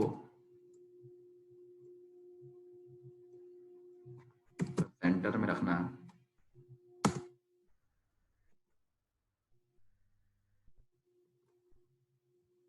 तो सेंटर में आ गया। अब हम फॉर्म के लिए डेव बना लेंगे। ये जिसको बेसिक HTML आता है वो यहाँ देख सकता है, नहीं तो फिर उसको अगर थोड़ा बहुत डेव के बारे में जाके पता होता, मतलब अगर बनाना शुरू करना है, अगर वेब डेवलपमेंट में आगे जाना है तो तुमको HTML तो पढ़ना पड़ेगा। तो डेव एक्चुअली एक कंटेनर होता है जो बहुत सारे छोटे छोटे एलिमेंट्स को अपने अंदर रैप करके रखता है, और हम लोग CSS प्रॉपर्टी लगाते हैं ताकि वो एक बंडल हो जाए, इस टाइप का है। और भी बहुत सारे एलिमेंट्स होते हैं HTML में। तो इस डेव को अपन इसको डायरेक्टली CSS दे सकते हैं, इसका बैकग्राउंड। अभी चूंकि उसमें कुछ नहीं है, अभी कुछ नहीं लिखते हैं, फॉर्म लिख देते हैं बस।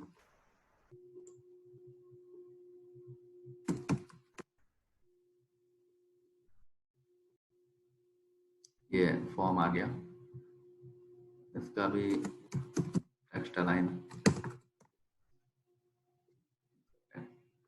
width is 50%,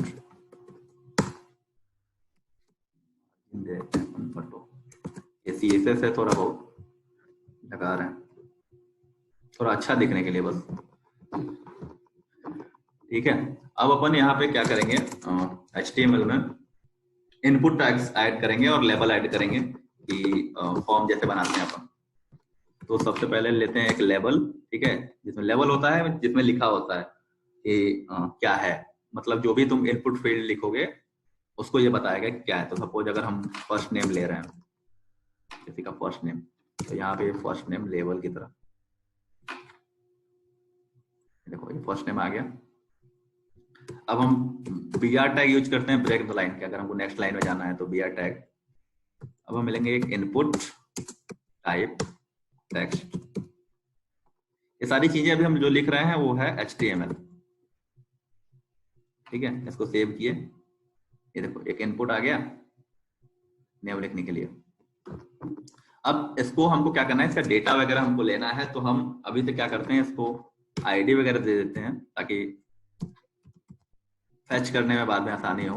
ये आईडी हमने इसको दे दिया fname, ठीक है।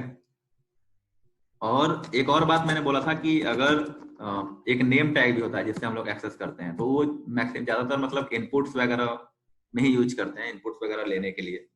तो एक नेम टैग भी हम यहाँ पे डिफाइन कर देते हैं, उसको भी हम fname डाल देते हैं।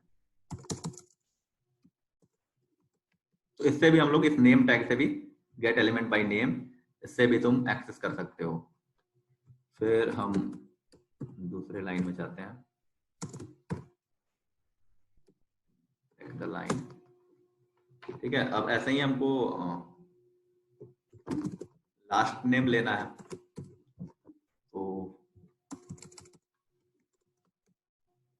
लास्ट नेम इसको एल नेम कर देते हैं अपन।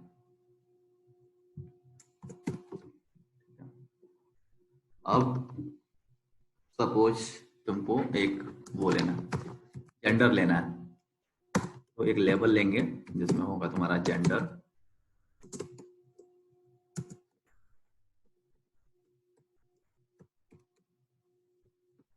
br tag. जेंडर लेने के लिए अपन यूज कर लेते हैं रेडियो बटन यूज कर लेते हैं अपन। तो इनपुट, देखो इनपुट टाइप में आ जाता है तुम्हारा, बहुत सारे हैं, बटन है, चेकबॉक्स है, कलर है, डेट टाइम, ईमेल फाइल, ये कुछ भी यूज कर सकते हो। तुमको रेडियो यूज करना है तो रेडियो यूज करेंगे, ठीक है। इसको हम वैल्यू दे देंगे मेल और नेम दे देंगे अपन। किस लिए हम लोग इसको यूज कर रहे हैं, तो जेंडर के लिए यूज कर रहे हैं, तो हम इसको एक वो दे देंगे नेम। ये हो गया अपना एक इनपुट बन गया। अब इसको पता कैसे चलेगा, क्योंकि वो दिखेगा तो नहीं, तो एक लेबल दे देंगे हम इसको यहाँ पे, जो कि यहाँ पे मेल लिखा रहेगा।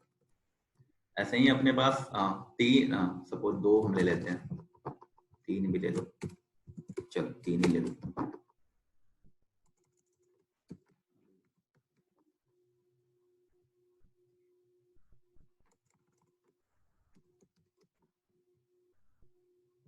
किसी किसी के लिए होता है, ठीक है।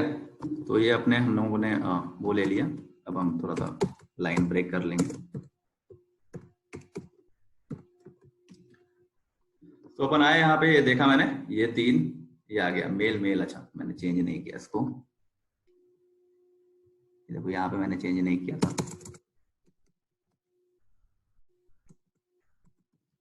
फीमेल,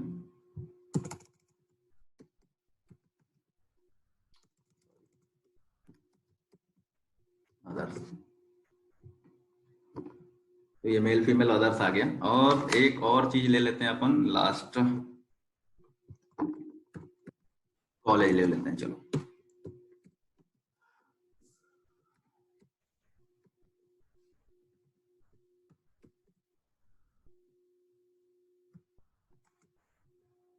ठीक है, कॉलेज में अपन चलो एक अलग टैग ले लेते हैं, सेलेक्ट टैग ले लेते हैं, सेलेक्ट का ऑप्शन आ जाएगा उसमें।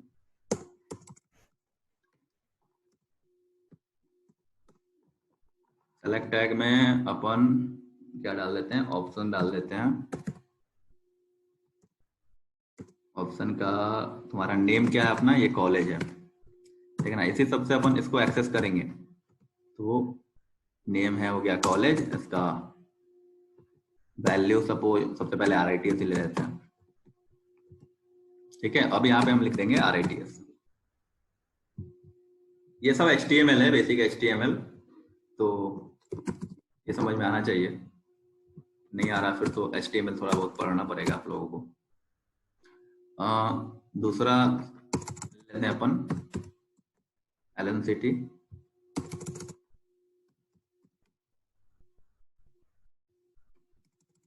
तीसरा ले लो UIT,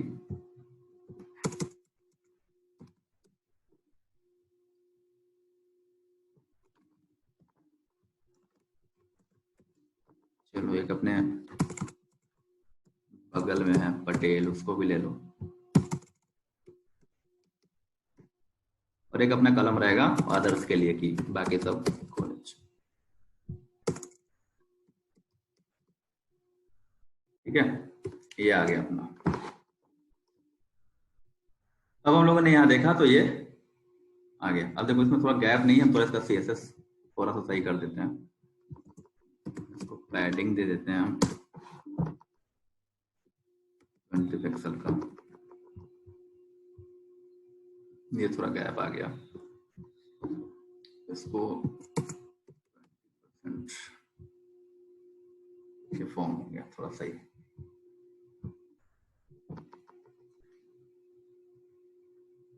ठीक है, इतना सब कुछ समझ में आया। अब अपने को इस बटन को, अगर हम कुछ भी इसमें भरें तो एक हमारे पास बटन होना चाहिए जिससे कि हम लोग उसको सबमिट कर सकें। तो एक बटन है हमारे पास जो कि सबमिट टाइप का है, सबमिट बटन है, तो इसका बटन का तुम टाइप डिफाइन कर सकते हो। और ऑन क्लिक पे हम बना देते हैं एक ऑन सबमिट नाम का फंक्शन, कि इसमें बटन पे क्लिक होगा तो ये वाला फंक्शन जो होगा वो कॉल होगा। ठीक है, और ये हो जाएगा तुम्हारा सबमिट। अभी मैंने ऑन सबमिट बनाया नहीं है। अब मैं जाके यहाँ पे स्क्रिप्ट टैग में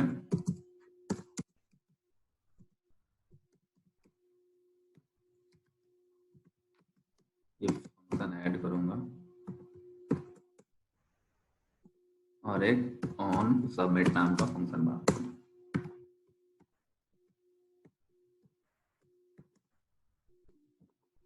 अभी इसमें कुछ नहीं करते हैं, console.log करा देते हैं चेक करने के लिए, वर्किंग फाइन। ठीक है, अब हम लोग वापस जाते हैं यहाँ अपने फॉर्म में, इंस्पेक्ट करके देखते हैं। चलो थोड़ा सा रेस्पॉन्सिव भी बनाना पड़ेगा इसको। ठीक है, अब हम कंसोल पे गए, अभी कुछ नहीं दिखा। ये सबमिट बटन थोड़ा नीचे होना चाहिए, हम लोग इसको, ये सारी चीजें जो है वो स्टाइलिंग है, अपने अपने हिसाब से कुछ भी कर सकते हैं। अपने को बेसिक फंक्शनलिटीज देखनी है। सबमिट बटन यहाँ आ गया। अब देखो जैसे मैंने अपना यहाँ नाम डाला, जेंडर डाला, ठीक है, कॉलेज डाला, सबमिट किया।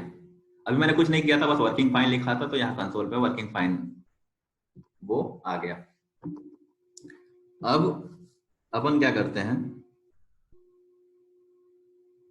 अपने को क्या करना है, ये जो भी हम सबमिट करें वो यहाँ नीचे एक टैग में कि मेरा नेम ये है, अपना जेंडर ये है, कॉलेज ये है, सबमिट सबमिट तो नहीं, ये सारी चीजें इंफॉर्मेशन मेरा यहाँ पे प्रिंट हो जाए।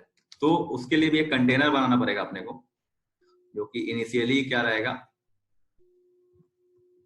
नहीं दिखेगा, जब वो हम सबमिट करेंगे तभी दिखेगा। तो हम एक और डिव टैग यहाँ पे बना लेंगे, ब्रेक द लाइन किए, एक डिव बनाए, इसको हम आईडी दे दिए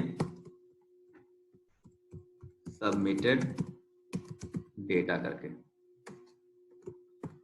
ठीक है, कि जो भी चीजें होंगी ये सबमिटेड डेटा में दिख जाएंगी। इसको हम लोग यूज करेंगे अभी जावास्क्रिप्ट से, इसमें हम लोग कंटेंट भरेंगे। ठीक है, और इसी में हम एक और एक यहाँ पे बटन भी ऐड कर लेते हैं। बटन ऐड कर लेते हैं किसके लिए, कि जो भी हम चीज लिखेंगे, ठीक है, वो प्रिंट कैसे, अगर हमको प्रिंटर से वो प्रिंट करके निकालना है तो वो प्रिंट कैसे होगा। ठीक है, इस बटन को भी हम एक आईडी दे देते हैं, क्योंकि इनिशियली हमको ये सारी चीजें नहीं दिखानी है, जब मेरा सब काम हो जाए तब वो दिखे। मतलब वो बटन अभी इनिशियली वो हाइड रहेगी, जब हम सबमिट कर देंगे तब वो दिखेगी। तो ऑन सबमिट, सबसे पहले स्क्रिप्ट टैग में हमको क्या करना है, जो प्रिंट बटन है,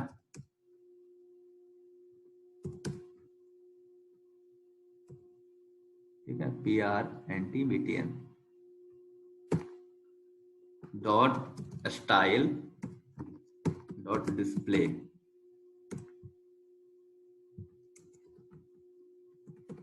डिस्प्ले इसका नन कर देना है, ये स्टार्टिंग में नहीं दिखेगा। तो हम गए यहाँ पे, सबमिट बटन है, अभी कुछ नहीं दिख रहा है, ठीक है। अब अपने आते हैं ऑन सबमिट बटन पे, ये वर्किंग फाइन। अब अपने क्या करेंगे, जब सबमिट हो तो क्या करना है अपने को, इस वाले ये जो अपना फर्स्ट नेम का इनपुट का डेटा है, इसमें जो भी डेटा हो उसको लेना है अपने को, इस वाले इनपुट के डेटा को लेना है। इस रेडियो में कौन सा सेलेक्ट मैंने किया है उसको लेना है, और इस ऑप्शन में कौन सा सेलेक्ट करना है उसको लेना है, और उसको डालना है सबमिटेड डेटा में। तो सबसे पहले हम लोग क्या करते हैं, वो जो भी डेटा है उसको लेते हैं, ठीक है, मतलब एक्सेस करते हैं उसको। तो अपन वेरिएबल बना लेते हैं एक एक करके। एक ए नाम का वेरिएबल बना देते हैं सपोज। तो अपन वो मेथड यूज करेंगे, document dot get element by ID. क्या हमने नाम रखा था उसका, एफ नेम करके, ठीक है। तो ये पहले वाले का हमने एफ नेम नाम रखा था, तो मैंने इसको इस वाले एलिमेंट को फेच किया, और उसमें वैल्यू क्या है, तो डॉट वैल्यू से हमको उसमें जो भी वैल्यू होगी वो मिल जाएगी, ठीक है। ऐसे ही हम एक बी बना लेंगे जिसमें दूसरा वैल्यू लास्ट नेम है अपना, document dot get element by ID से एल नेम जो है डॉट वैल्यू, हमको वैल्यू मिल जाएगी, ठीक है। तीसरे वाले में क्या है, अपने पास सेलेक्ट है, लेकिन सेलेक्ट वाले में हमने क्या किया था, इसको एक नेम दिया है हमने जेंडर नाम से, ठीक है। तो हम इसको एक्सेस करेंगे जेंडर उस नेम से, कि उस नेम में क्या वैल्यू है। तो ये भी यूज कर लेते हैं, ये वाला भी हम लोगों ने यूज नहीं किया था, document dot get element by name, ठीक है। गेट एलिमेंट बाई नेम करेंगे, और इसमें हम लोग डाल देंगे जो भी नाम था अपना जो हमने दिया है वहां, जेंडर। अब देखो यहाँ पे मैंने बताया था कि जो आईडी होता है वही जो होता है जो एक बार हम लोग यूज करते हैं, मतलब एक यूनिक होता है, बाकी सारी चीजें होती हैं जो एरे में आती है उसका रिजल्ट। तो नेम भी आएगा वो एरे में आएगा, तो एरे में आएगा हमारे पास। अब क्योंकि नेम नाम का एक ही वैल्यू होगा ना यहाँ पे, क्योंकि हम इसमें से एक ही सिलेक्ट कर पाएंगे, मेल फीमेल या अदर, वो एरे में आएगा, उसका पहला एलिमेंट होगा जो वो हमारा वैल्यू होगा। तो हम एरे का 0th एलिमेंट लेंगे और उसका वैल्यू यहाँ करेंगे, तो जो भी उसमें वैल्यू होगा वो आ जाएगा। सेम काम करेंगे हम अपने कॉलेज वाले के साथ भी, ये आ जाएंगे हम डी पे नेम, और अपने कॉलेज का हमने क्या दिया था यहाँ पे ऊपर CLG दिया था, तो ये कॉलेज आके, तो अपने पास जो भी वैल्यू है वो स्टोर हो गई वहां पे। अब हम कंसोल डॉट लॉग करके एक बार देख लेते हैं कि सब कुछ सही आ रहा है कि नहीं, ABC/D। आप डायरेक्ट कॉमा से वेरिएबल्स को यहाँ पे दिखा सकते हैं। जब हम यहाँ आए, पहली बार में कुछ नहीं दिखा, यहाँ शुभम सिंह है, यहाँ मेल सेलेक्ट किया, यहाँ RITS सबमिट किया, तो ये देखो कंसोल में हमारे पास सारा डेटा जो है वर्किंग फाइन, तो पहले हमने लिखा था शुभम सिंह मेल RITS, ये चीजें आ गई। अब हम इसको क्या करना है, मुझे बस ये सबमिटेड डेटा वाले में हमें डालना है इसको, तो वो कैसे डालेंगे, तो सबसे पहले हम एक इसको, ये जो अपना div है उसको हम फेच करेंगे। इसको एक्सेस जब तक नहीं करेंगे तब तक हम इस पर डेटा नहीं डाल सकते हैं, तो इसका आईडी क्या है, सबमिटेड डेटा। तो एक हम वेरिएबल लेते हैं, let m is equal to document dot get element by ID. ये क्या था अपना सबमिटेड डेटा, सबमिटेड डेटा, इससे हमको ये मिल जाएगा। अब इसमें मैंने उस समय जो चेंज करने के लिए बताया था कि इसमें चेंज करना है, तो डॉट इनर HTML।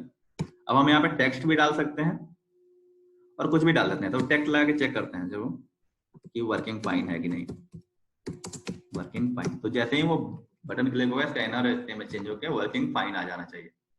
तो हम गए यहाँ पे फर्स्ट नेम किए, लास्ट नेम किए, मेल किए, सबमिट किए, तो ये यहाँ वर्किंग फाइन आ गया, मतलब कि अपना जो भी है सही चल रहा है। उसमें अपने को बस डालना है क्या, जो अपना डेटा है। अब तुम इसमें इनर HTML में तुम अपना HTML भी डाल सकते हो, HTML का पूरा कोड तो थोड़ा सा हमें वो करना है, दिखाना है अच्छे से, तो इसको हम इसमें पूरा डाल देंगे एक स्ट्रिंग में, HTML का कोड डालेंगे, हम div डालेंगे। चलो div को स्टार्ट किए, div को बंद कर दिए। सबसे पहले अपना एक h1 डाल लेते हैं इसके अंदर।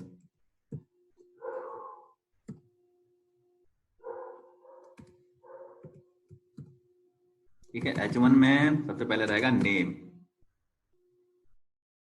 ठीक है, अब नेम क्या रहेगा, अब अपने को वेरिएबल यूज करना है, नेम ये है।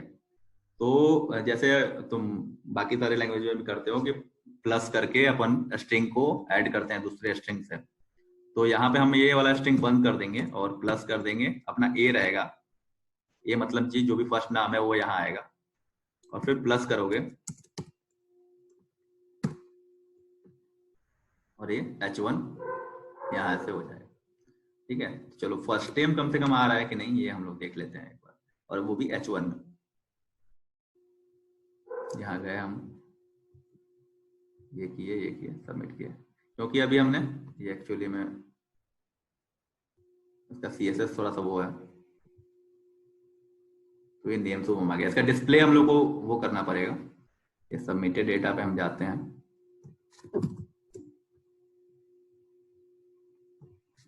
और इसका CSS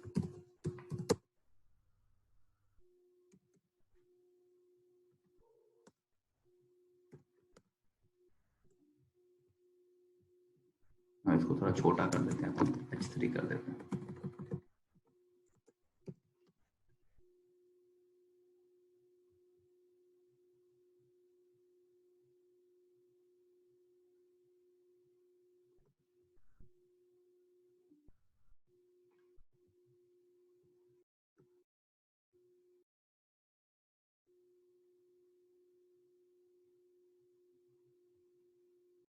ठीक है, ये उससे बाहर है ना, इसलिए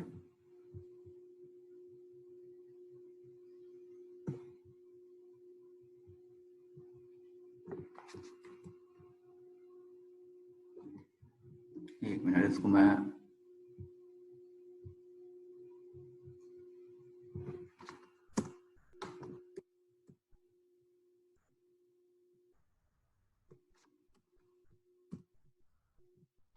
इसको हम बाहर कर देते हैं। वो एक्चुअली मैंने 20% उसको दिया था ना, इसलिए वो ऐसा दिख रहा था।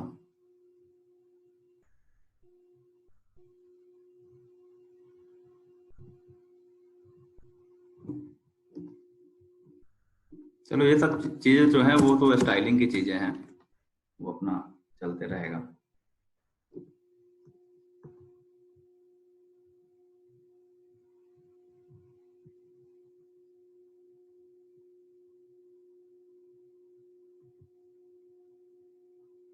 ठीक है, चलो CSS को भी हटा देते हैं।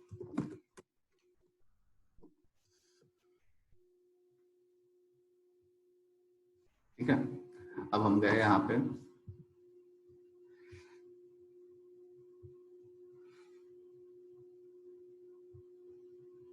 सबमिट किए तो नेम आ गया शुभम अपना।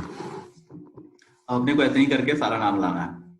तो अपने पास चलो फर्स्ट नेम और लास्ट नेम हम कंबाइन कर देते हैं, एक स्ट्रिंग ले लेते हैं और इसको यहाँ पे लास्ट नेम अपना बी में आया था तो इसको प्लस कर दिए, ए और बी दोनों साथ में आ गया। अब अपने को दिखाना है कॉलेज, तो यहाँ पे अपन H3 में H3 लेंगे फिर से,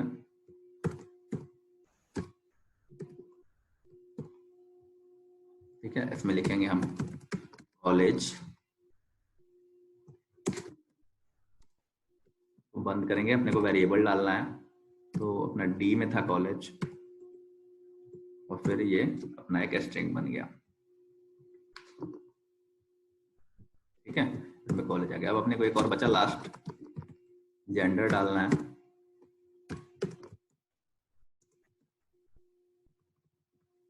यहाँ पे जेंडर डाला हमने, जेंडर अपना C में था,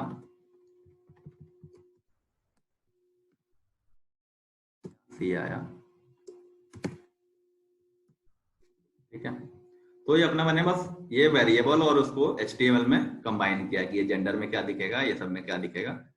तो ये क्या होगा, शो हो जाएगा यहाँ पे। अब हम गए, ये शो हुआ,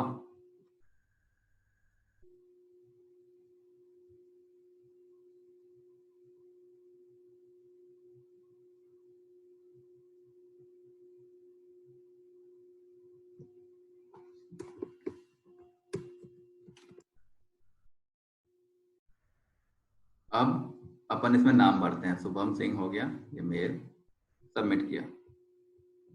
1 मिनट,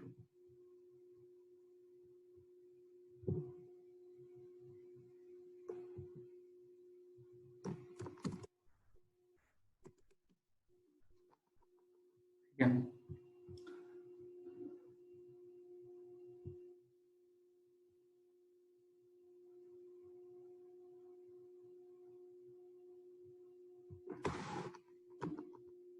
जा रहा है, 1 मिनट में बता रहा हूँ।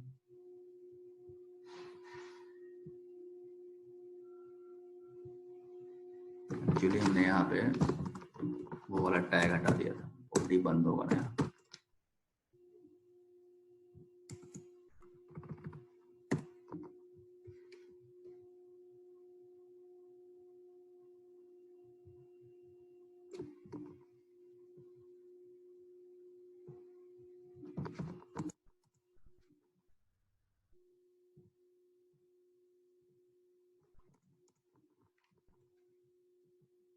चलो, ये अपना हेड हो गया, अपना बॉडी हो गया,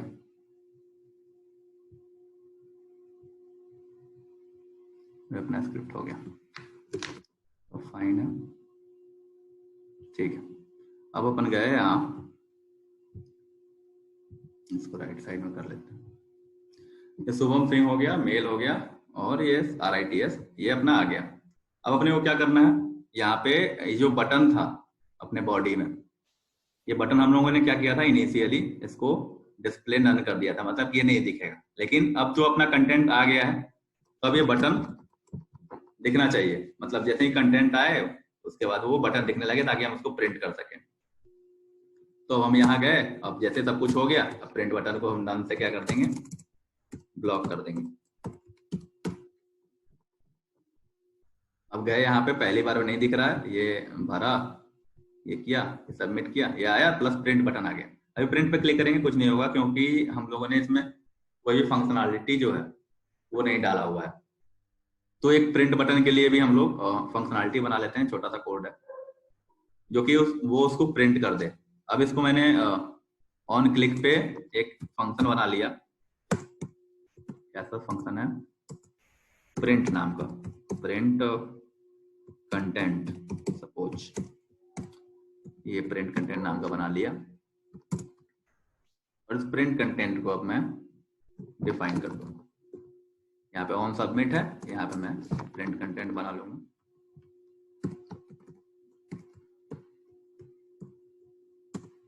ठीक है, अभी कंसोल करा के देखते हैं।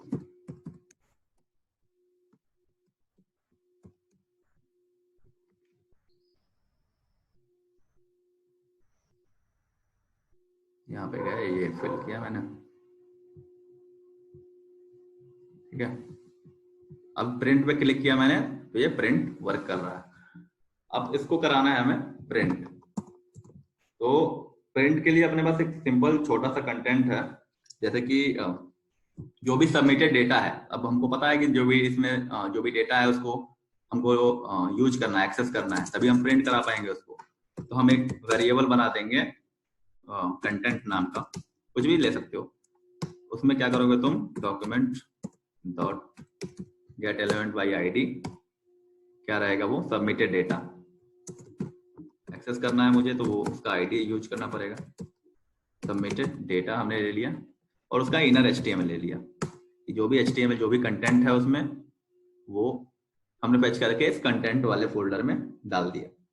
अब क्या करना है हमको, विंडोज के कुछ इवेंट होते हैं वो यूज करने हैं हमको, जैसे कि वेर के एक मैंने वेरिएबल बनाया, उसमें विंडो डॉट ओपन, ये सब चीज तुम जो थोड़ा सा जावास्क्रिप्ट आगे पढ़ोगे तो विंडोज के जितने भी फंक्शंस हैं वो उसके बारे में एक्सप्लोर करोगे, उसको यूज करोगे तो समझ में आएगा कि विंडो डॉट ओपन से क्या होता है, एक विंडो खुलता है, जैसे हम लोग क्रोम ओपन करते हैं तो क्रोम का विंडो खुलता है, न्यू टैब खोलते हो तो न्यू टैब खुलता है, वैसे ही विंडो डॉट ओपन करने से अभी अब लाइव भी देख लोगे तुम एग्जाम्पल में तो खुलता है।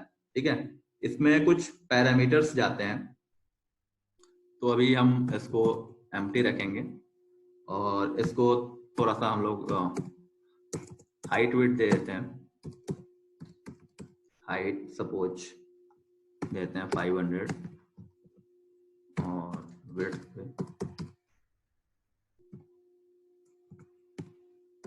हाइट विड्थ दोनों हम लोग इसको दे दिए 500 और इसको स्टोर कर लिया कि वो विंडो ओपन हो जाएगा। अब उस विंडो डॉक्यूमेंट में हमको क्या करना है, लिखना है। ठीक है, तो के डॉट जो भी डॉक्यूमेंट आया मेरा उसमें हमको राइट करना है क्या, जो भी डेटा हम सबमिटेड डेटा से लिए थे, तो सबमिटेड डेटा से किस में लिए थे, कंटेंट वाले में, तो हमको इसमें कंटेंट को राइट कर देना है। ये राइट हो गया। अब राइट करने के बाद इस डॉक्यूमेंट को क्लोज कर देंगे।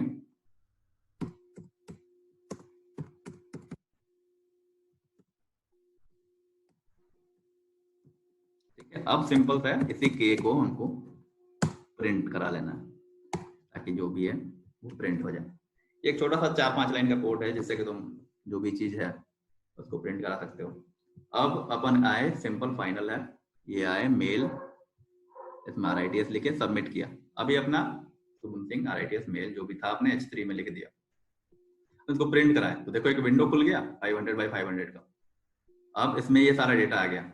अब तुम इसको चाहो तो तुम्हारे पास जो भी प्रिंटर है उससे प्रिंट कराओ, यहाँ पे जैसे नॉर्मल प्रिंट होता है वैसे, या फिर PDF में सेव करना है तो सेव एज PDF करो और सेव कर दो, तो तुम्हारा ये जो भी है, अब सपोज यहाँ है, इसको सेव कर दो तो ये तुम्हारा वहां सेव हो जाएगा। जाके उसको खोलोगे तुम तो ये पूरा ऐसा ही डॉक्यूमेंट फॉर्मेट में PDF में आ जाएगा। तो चलो टाइम हो गया है काफी। किसी को कोई डाउट है, अभी कुछ समझ में नहीं आया हो?